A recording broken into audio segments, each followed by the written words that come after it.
Good morning. It's the day of New Year's Eve. My gosh, December 31st, 2022, Saturday morning, going on 7:45, coming to you from the East Coast of the United States, where, yeah, it's shirt sleeve weather again. Okay, I said, and I'm going to do what I said, that today I would give you my untutored opinion on whether or not there's a difference between the Infiniment Double Espresso 2022 Holiday Coffee and Il Caffé. Okay? So this is a single espresso. This is a double espresso. I'm going to brew them both. Okay, we'll do the double espresso first. I'm not putting anything in them, okay? And we'll see what I think. I have not done this before. Someone that was actually on my, made a comment on my YouTube page and said, I think that these are the same coffees. Tell me what you think. Well, we'll see, okay? I don't know. You know, honestly, when Nespresso puts out a coffee for the Vertuo and then another coffee by the same exact name for the original line, lots of times I think they taste different. So, I don't know. And this is two coffees that have different names, are billed as being different. I'll see what I think. I will say, though, that I was going to read about each one beforehand, and I said, no, I don't want to be influenced by, you know, any sort of description that's being given. So my Lungo cups are in the dishwasher. So I've got these, they're, I don't know, like 10 ounces or something. Okay, so there's the holiday blend. It'll be easy to tell these apart because the holiday blend's a double espresso and this one's a single espresso.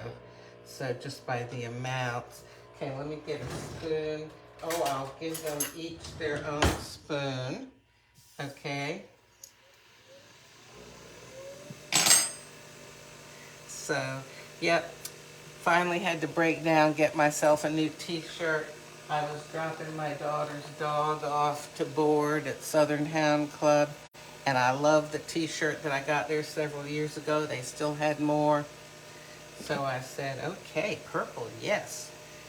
I'm just a t-shirt kind of gal. What can I tell you? I am not a fancy dress-up person. I like to wear jeans and a t-shirt. It's comfy for me. Okay, so we're done with this one.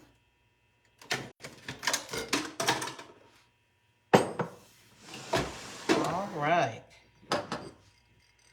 So, Il Caffé and Infiniment Double Espresso. So, you know, I should get something to put these on, right? What about this pot? Can I turn this pot over? Yeah, I think I... All right. Now, I am trying hard to not have a disaster here. All right? Can you see that better? Oh my, I used to have a nice box to put these, well, that's okay. I'm not going to try to find it right now. Okay. So. All right. Should I smell them? All right, I'm going to try this double espresso first.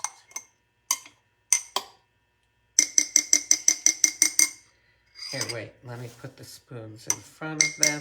I don't even want to mix up the spoons. All right, let me...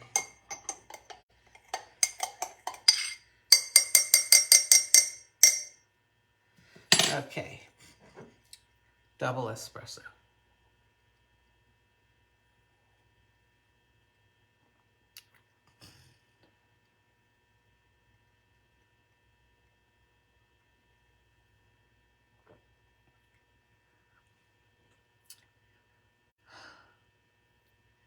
Okay, I need some sorbet or seltzer or something to clear my palate because these both leave a lot of flavor on my tongue.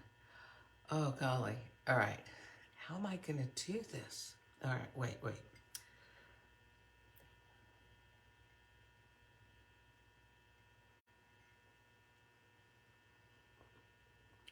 Okay, I think I got the hang of that flavor-wise.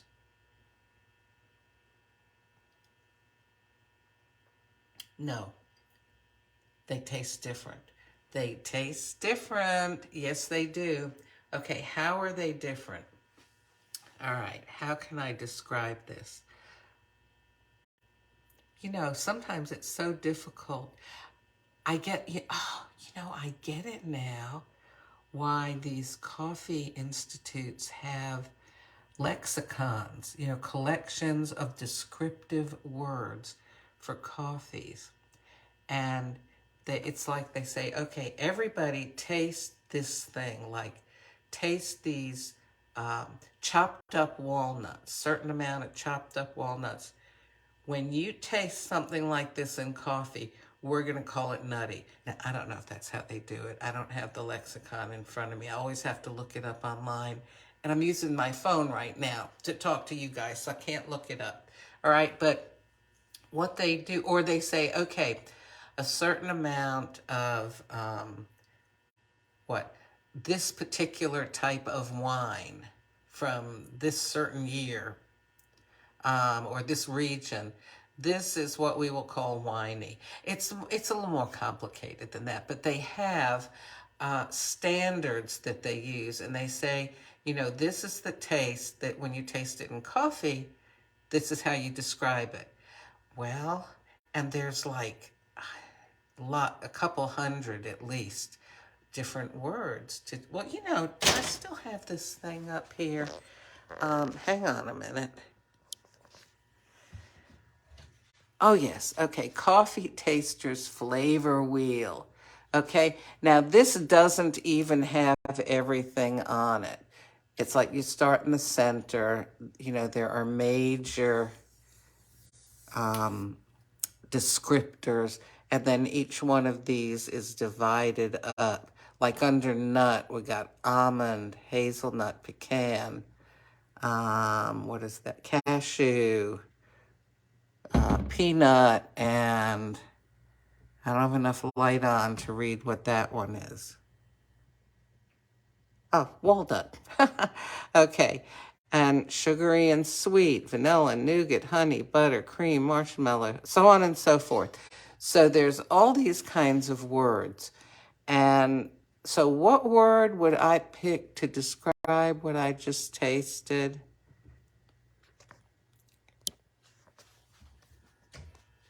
I don't know. I don't know, but it's like the double espresso has this feeling near the back of my tongue that this doesn't have. This is not helpful at all. Well, I said I was going to compare them and say if I thought they were the same coffees. All right, let me try again. I'll start with this one.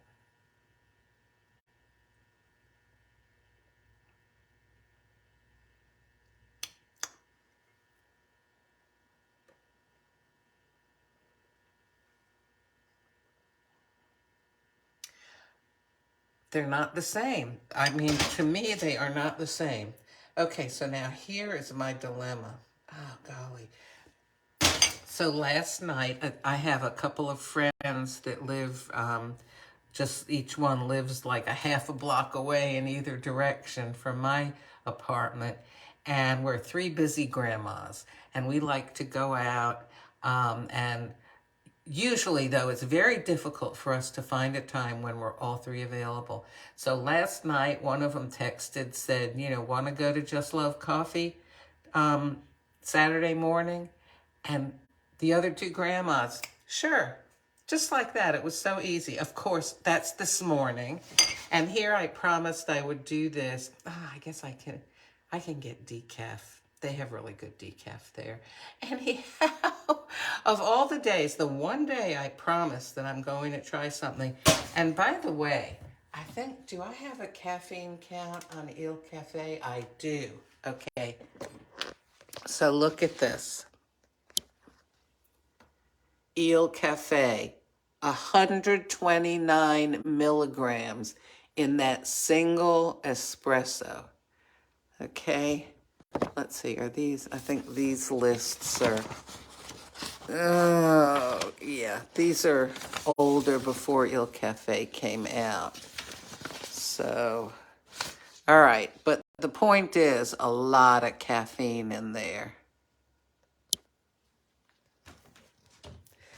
Oh, so, yeah, maybe I better get decaf at the coffee shop.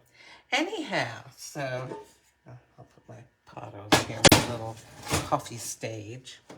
Anyhow, so there, you have my opinion. They are different. They're both intense. They both have a thick feel, thick in a good way, on the tongue. They both have an aftertaste that lets you know, yes, you've been drinking some powerful coffee. They're both good. You know what? Hey.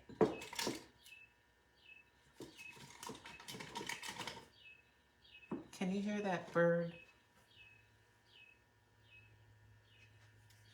That's my favorite little bird, the Carolina wren. Okay, so I'm gonna go ahead. Now, I'm not measuring this out very well, am I? I'm gonna put about half of one of these in here, and I'm gonna put a whole one in here. Okay, it's Coffee Mate. And Coffee Mate really does affect the taste of your coffee. So you may not like it. I like it. It's very creamy and rich. All right.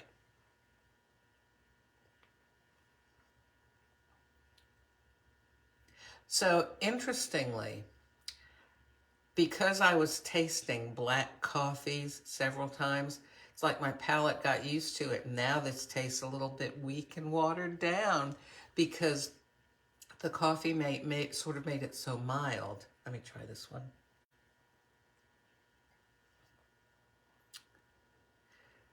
But that's the same thing. That's because I was used to drinking the strong coffee. You know what? That's why, like, everybody's different. It takes all kinds to make the world go round, right? Some people like skim milk. Some people almond, cashew, macadamia. What other milks? Soy milk, rice milk. Throw a cow in there. Goat milk. What else? Oh, I feel like I missed some major category. What milk do I... Oh, oat milk. How can I forget oat milk? I like oat milk. I like almond milk because that's what I usually use, and I've gotten accustomed to it. So when I taste something with almond milk, it's a familiar flavor. So already, that's tasting better to me than other milks because it's familiar. Anyway, I mean, there are cultures where, like, I think in Africa or something, where they mix, something like milk and blood from animals. And I mean, they're part of their nutrition. Does that sound appetizing to you? But to them, they're used to it. They're raised on it. Or if you're not raised on something, still, if you have something very frequently, you just kind of get used to it. And familiarity does affect how you perceive something. So, well, anyway. Oh, I need to finish getting ready to go out here with my other two active grannies. So, Happy New Year to you. Oh, I hope it'll be a Happy New Year. Remember that it can be really difficult sometimes, but very often, even if it's only in some small way, we can rise above our circumstances. sort of the peace amidst the storm. And I want it to be a year for me where honestly I'm working on my insides, because I feel like there's a lot of things that I want to get settled and straightened out from my past life. You know, by the time you reach my age, there's a lot of stuff that you've learned. And one of the things that I've had time to do since I retired is to think about past situations and think, can I learn from those? It's not too late to become a better person. Where there's life, there's hope, right? So that also translates down to individual situations. I mean, that's our lives, right? A series of individual moments. Okay, I'm going to stop philosophizing here. Try to make the most of each moment and don't let them just go by, because you don't get them back again. Happy New Year!